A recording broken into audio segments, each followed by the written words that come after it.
Nathan, sincerely, this novel of yours is the best novel I've read in many years, at least 5 years.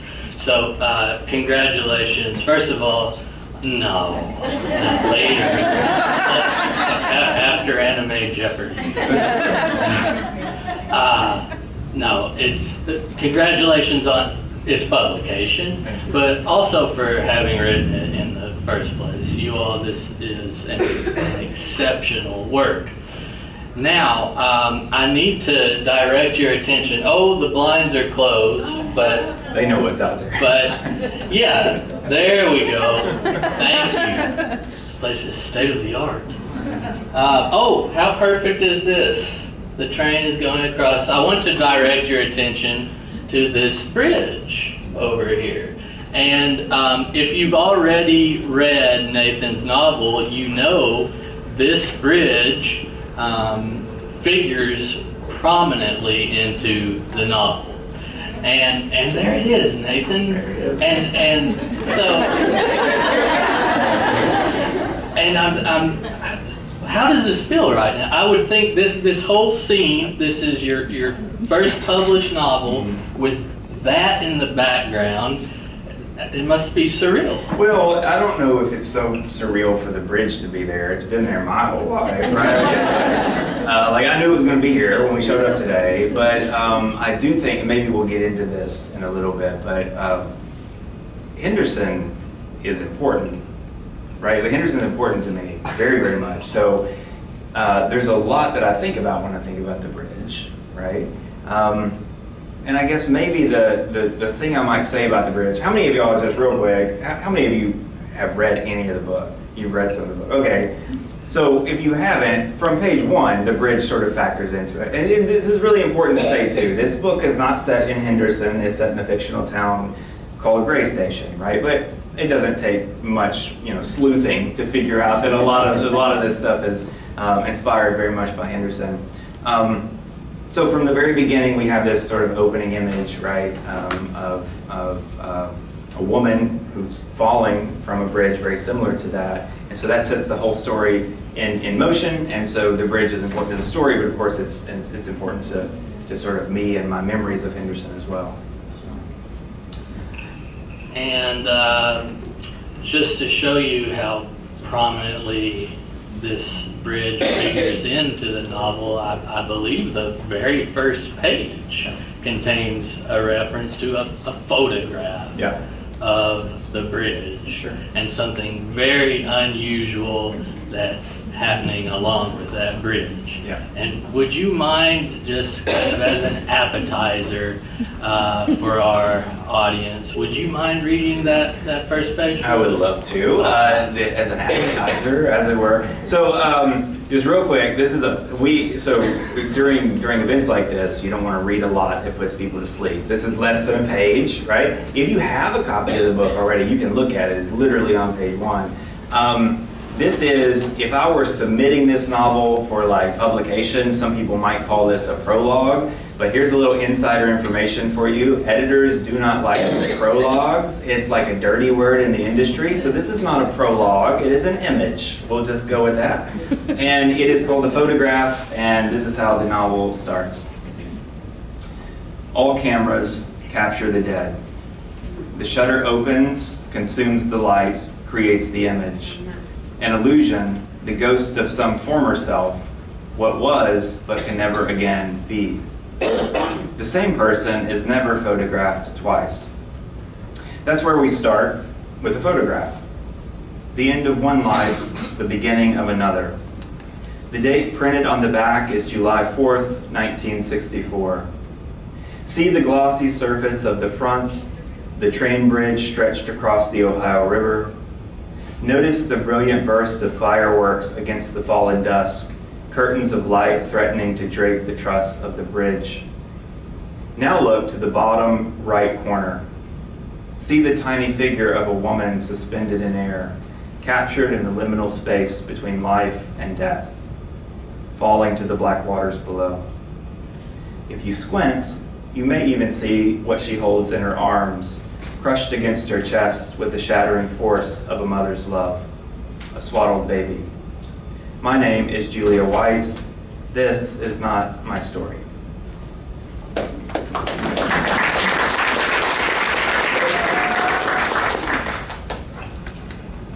That's a solid first page. So, as you say, obviously, Gray Station is a fictional stand-in, I guess we could say, for our Henderson, Kentucky. And sometimes that's made explicitly clear. There are explicit references, for instance, to Highway 41. I believe you mentioned the old beloved Starlight Drive-In. And then sometimes, yeah. Starlight. Applause from Starlight. I love it. How about Starlight Fried Chicken? It's a room full of nostalgia right now, isn't it? And then sometimes you appear, I hope I'm not jumping to the wrong conclusion, but I think you might be making some allusions to local places. Maybe you're talking about Ellis Brothers Furniture, maybe you're talking about Simon Shoes. But at any rate, it's safe to say you're going to find Gray Station to be familiar. And I know you left Henderson, was it at 18? I was at, 18 when I went to college, and that's it. But obviously, you all these years later, you wanted to pay tribute to your hometown. So can you talk a little bit about ways that Henderson has shaped you as both a writer and a person? Yeah, sure. I love that question, especially in a room full of people from Henderson, right? That's exciting. So Henderson, like, there was never a point in writing this book where I knew all along it had to be set where I grew up, right? I didn't want to call it explicitly Henderson. That's not really, you don't really do that in novels with small towns. Like if it were set in like Louisville, Chicago, Indianapolis, New York, whatever, you just call them by what they are. But small towns, there's a little bit of a sense of like protecting the community and like, you know, just making allusions to it. But for whatever reason, I knew this book would be set in Henderson. I lived here. I've been gone for longer than I lived here now, which is amazing to me. But I have. But Henderson's a huge part of my life. Maybe I was trying to work some things out about my childhood. I don't know. We could get a couch. We could go Freudian. We could do the whole thing. But from the very beginning, I knew this is where it was going to be set, and I was going to change some things and take some liberty where I needed to. But it was always going to be Henderson. That's just where it was going to be. Again, to be clear, it's not actually Henderson. It's Gray Station, but I mean, it's Henderson. Let's be real. And do you have an excerpt that is quote unquote Henderson related that would work here? Joey, I believe you found me one. I appreciate that. Okay, well, this is not rehearsed at all. It feels very natural, doesn't it? All right, so it was 51, right? That's what you said at the beginning of, yeah, you got Read that. page 51 to 52 or any other Henderson related. Okay, so here's I just want to say something real quick about the structure of the book, because maybe some of it won't make sense if I don't. So this is a dual timeline novel, and what that means is part of the story is set in one time period and another is set in another. So we have a contemporary timeline that's set in contemporary Brooklyn and also contemporary Western Kentucky, mostly here, right? And then we have a historic timeline that's set all in Western Kentucky, and that takes place in the 1940s, 50s, and 60s. So this passage I'm going to read is of a contemporary writer. Her name is Julia. She's from Brooklyn. She has come to Western Kentucky to this place called Gray Station on a mission to figure out what's going on in that photograph that I read earlier. And so here's part of that narrative. I could say a lot about Gray Station, Kentucky, but I'll start with what I find to be the most remarkable. This little river town of 20,000 people somehow feels bigger than Brooklyn. I don't mean it feels more dense, just the opposite actually. Everything is so spread out, so open. Back home I can hop onto the 4 train in Crown Heights and make a few changes, and emerge onto the surface almost anywhere across the 300 square miles of New York City. Being underground on a subway is like being on a really slow elevator. You start in one place and poof, you end up in another. It's easy to forget that the places in between even exist. But when you travel through Gray Station, you drive right through the in-between, all of it. On the outskirts of town, you see corn stalks and soybeans, bursting fields of crops hedging in the winding highway. You smell the acrid sweet musk of drying tobacco hanging in open barns. When you reach the city limits, you pass the dilapidated shacks and trailers of the south side of town, watch them give way to the folk Victorian mansions to the north. You see the connecting brick front buildings on the picture book downtown streets. You bump over the cobbled walking paths along the roundabout circling the old city square. I should say, pause, there's no old city square in Henderson, right? So some of these things we're taking liberty to. It's not Henderson, friend. And then, if it so happens you're visiting to research the woman who jumped to her death into the Ohio River in 1964, you end up where the land recedes into the murky river water beneath the shadows of a rusted train bridge. I park my rented Corolla in an open lot along River Road and walk down the winding stony hillside to the shore.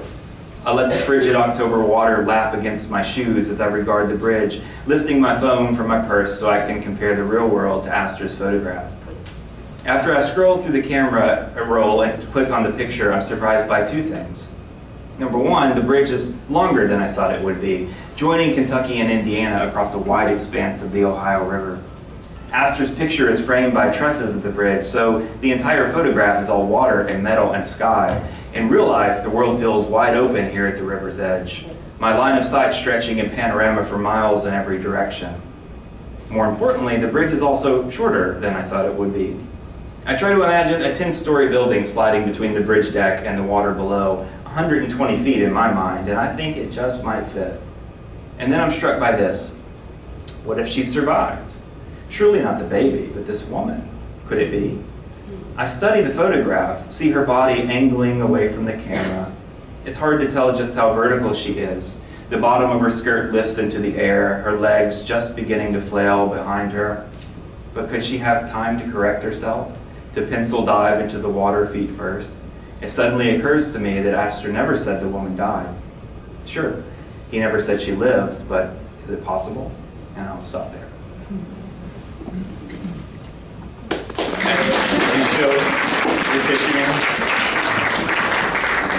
The applause just makes it less odd. We need a sign. So, one more Henderson question, okay? So, something that I noticed that you did in this novel and something that impressed me is that you subverted small town stereotypes.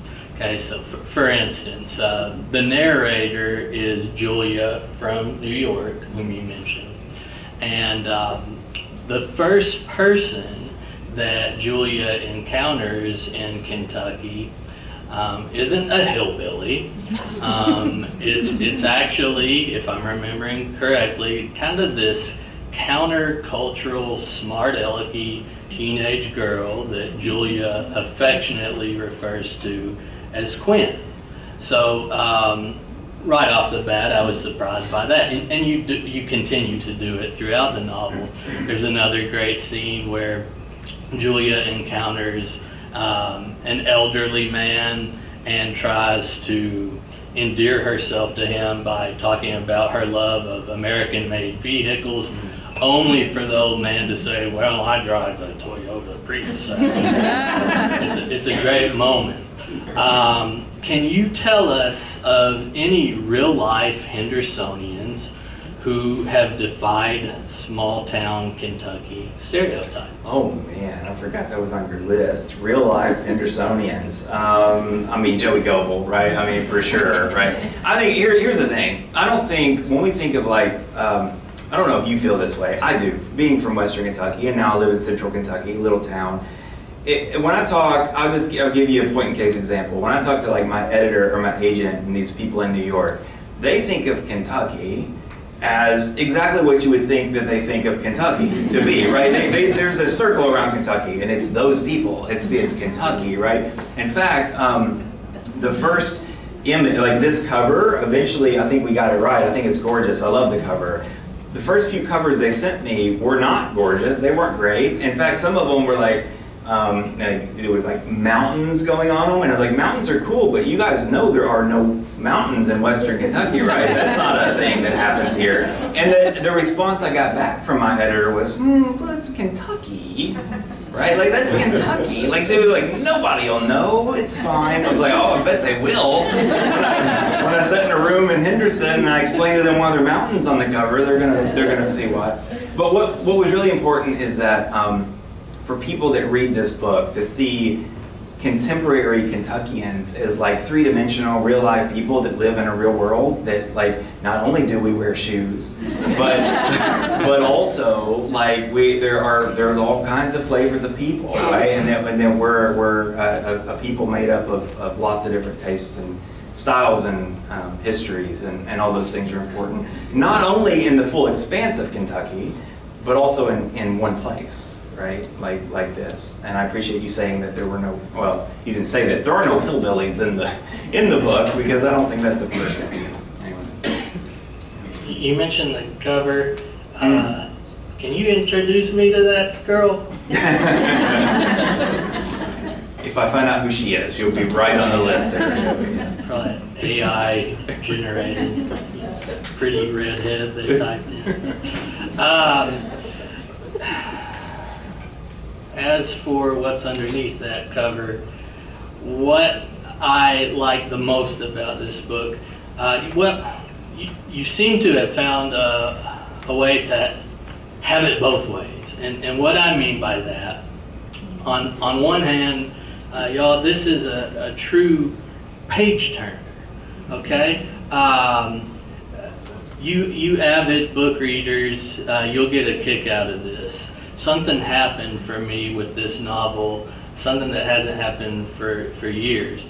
I was so excited as I read it that on each page I would cover it with my hand for fear of certain words or sentences leaping out at me and then prematurely giving something away.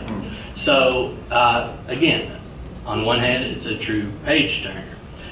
On the other hand, I think it's literary fiction. It still has this eloquent, elegant, literary quality to it. For instance, on the sentence level, many of these lines read like poetry. And then consider the characters. These are very complex characters. Take Jack Chandler, for instance. Take any of them, really. Even the minor characters. So this is what I'm curious about. Where does this quality come from? Having a foot in both worlds, were you inspired by certain authors? Are you equally drawn to both entertainment and higher brow forms of art? So I don't think there's a complete dichotomy there, right? Between what we think of as art and things that people enjoy as entertainment. What I'll say is this book occupies, so that again, little like insider baseball here. If we were, this is called upmarket fiction. So what upmarket fiction typically means is it's like literary fiction that's written for popular audiences. So the way that my agent explains it is it's literary fiction that people will actually buy, right? So, and part of that is taking like a, what I usually tell people when they say like, what kind of fiction do you write? I say I like to write fiction with big hooks, like a big hook, narrative hook, but also big themes, right? And big characters and big ideas. I think, like, I'm trying to think of, like, I don't know if you all know the author Paul Auster. He just passed away not too long ago, and I read some of his books early as a young reader, and he wrote these amazing, like, literary, high-minded, really big themes, like the things you talk about in college courses, right? But they were also like page-turning mysteries and crime fiction, and I thought, well, I'd like to do that. That'd be fun. And so that's sort of how I've modeled, I think, my my writing is I don't want people, like, people have this idea that literary fiction can also be boring. Hello, how are you? Good to see you. Sorry, I see y'all people out here. This is really special for me. People I haven't seen forever who I love very much, and I appreciate you. But anyway, so I think the book does have a lot to offer in terms of like big themes and big ideas, but hopefully it's one that it's 400 pages, but you can get through really quickly. That's the idea, that it keeps you moving and you sort of want to guess what happens next. You mentioned big themes, and a big thematic subject of your novel is mental illness. Mm-hmm. You seem to take great care in writing about mental illness. Can you tell us how you went about that, and then maybe read an excerpt that would reflect that theme? Yeah, so part of the book is historical, right? So there's a historical fiction element which comes with research in a number of ways. And some of that research is like more formal, so you might look in databases or you might look at certain historical things that happen. But parts of that is just like leaning into your own past and what you know for like familial history. And like many of you in this room, I have a family who has, we have history of affective disorders and those sort of things. I was also a psychology major for a long time, so and even in my doctoral work, one of the things that I focused on was this high correlation between like really creative people and people with certain types of mental illness, so affective disorders or certain type of schizotypal disorders. And so some of that previous knowledge found its way into the book. But one of the things that I said is anytime that I'm towing the line of talking about things that are really important to people, and mental illness in general, mental health in general is one of those, you have to get it right on the page, right? That's really, really important.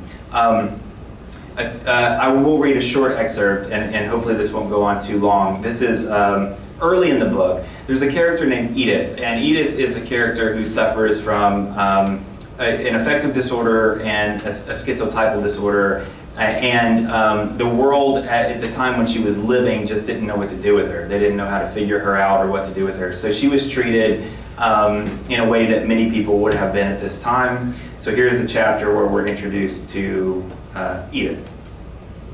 This is chapter 4, it takes place in 1949. When they finished the procedure the first time, Edith came back to herself in pieces. First, the hands resting in her lap, the dead ones, sitting there like they belonged to someone else, became her own once again. She flexed her wrists, lifted a finger to her lips. Yes, she still existed. She had a hand, a finger, a face. The rest of her would be alive again soon. How much time had passed? An hour? A week? When she tried to stand, the room twisted around her, dazzling pinwheels of light.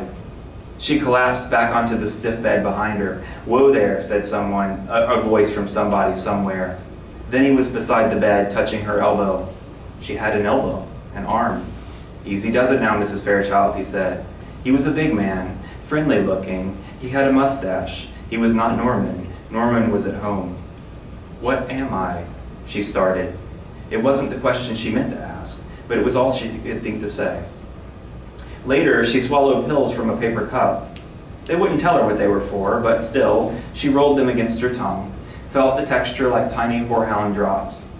The pills might help, or they could kill her. Either way, she swallowed. She didn't have to sweep the hallways that day. First-timers got the day off. They said it would get easier. In a few weeks, she might get the treatment in the morning and feel well enough to play bridge in the common room that same afternoon.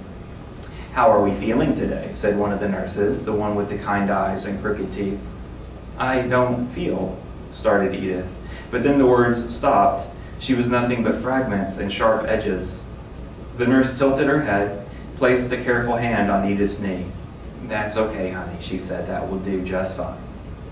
3 days later, the nurse with the kind eyes guided her down the hallway, fingers brushing against her shoulder. Edith didn't resist.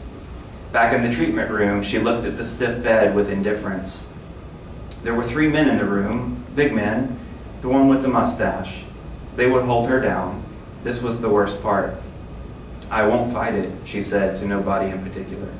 The nurse with the kind eyes helped her get settled onto the bed, eased her head back onto the pillow. "That's it," said the nurse. "Open up wide for me now, honey."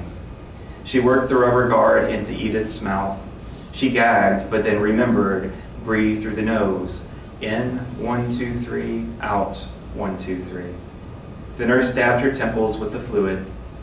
Edith closed her eyes, her lids glowing pink against the sharp fluorescent light. Then came the moment of euphoria, just before they cranked the machine. She saw Catherine running through the grass in the backyard on Poplar Street, the frills of her too long dress brushing against her toes.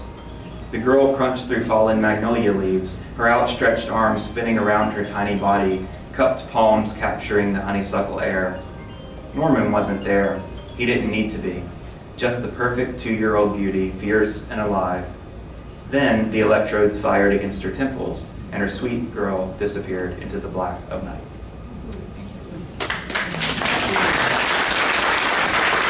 I love that passage. I have one final question, and then let's open it up to the audience. You mentioned the unique structure of the novel, and so roughly half of it is narrated by Julia, a female narrator. I've never tried that before, and I wouldn't recommend it. Okay, so yeah, let's talk about it. As far as I can tell, you did an amazing job with it. How did you accomplish that? Why did you make that choice? I appreciate that question. What was weird is leading up to this, leading up to the book's publication, I got all these interview requests by people, and they were very kind, and everybody was sort of tiptoeing around this issue. They're like, there's a woman narrating this, and I don't think you're a woman. And so, they, you know, it doesn't take, I'm a straight cisgender man, it doesn't take much to figure that out. I'm married and have 4 lovely kids. And one of the things, so I'll say something about the why, and then also the how. So the impetus of this novel, I'll just say that I tried to write the character of Julia from a man's perspective first. Like she was going to be a male in the book. And it fell apart, the narrative fell apart, because what has to happen for this to work is these 2 stories, this past narrative and this contemporary narrative, they have to sort of run in parallel. And some of the themes have to talk to each other. And when there was a male voice controlling the contemporary part of the narrative, it didn't work any longer. It was 2 separate stories and they weren't talking to each other. And so when I decided that the book had to be written from a first-person point of view, female character, I was absolutely terrified, and I was terrified for a couple reasons. And the first was, I didn't know if I could do the point of view justice, right? So I just mentioned, if you're going to write a book and you're going to do the research, you're going to do the work, you have to make sure you get it right. If you're not going to get it right, you don't write it. So one, could I do it, and could I do it convincingly, believably, and also in a way that felt genuine to women readers? Because let's be honest, women are going to be reading this book. This is a book written probably and marketed mostly towards women. Dudes in the room, I love you. Thank you so much for being here. I love you very much. But this book is mostly marketed towards women. But the second thing is that I knew even if I got it right, even if I took the time and the care to do it, there would still be these sort of perceptive hurdles out in the marketplace, right?